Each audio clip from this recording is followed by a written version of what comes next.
Sinagip at nasa kustodiya na ng Las Piñas LGU ang batang na videohang nanlilimos habang may bit-bit na kutsilyo. Dahil hindi na kayang alagaan ng mga magulang ang bata, ita-turn over sa DSWD.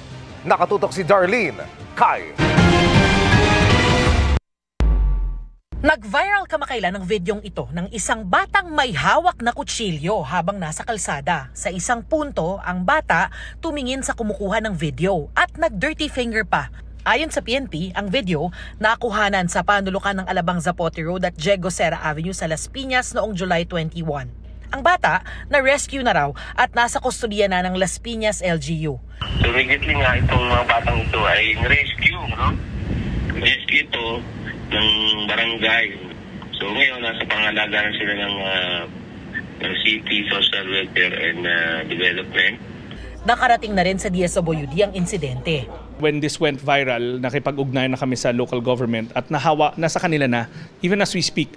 Unfortunately, supposedly the mother of the minor is a drug dependent. So hindi niya talaga naaalagaan yung bata. Sa ngayon, kailangan na raw munang sumailalim sa full evaluation ng social worker ng LGU yung batang may hawak ng kutsilyo. Pagkatapos, ito-turn over siya sa shelter ng DSWD. Ang pamahalaan muna raw ang mangangalaga sa kanya. Sa ngayong punto na to, walang kapasidad yung magulang, yung natitirang magulang na palakihin yung bata. So the state has to come in. We will make sure na ma-rehabilitate, maiayos bago natin siya ibalik sa komunidad nila. Pero nakalatag na yung plano para sa kanya.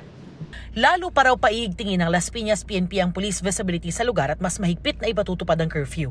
Para sa GMA Integrated News, Darlene Kai, nakatutok, 24 oras.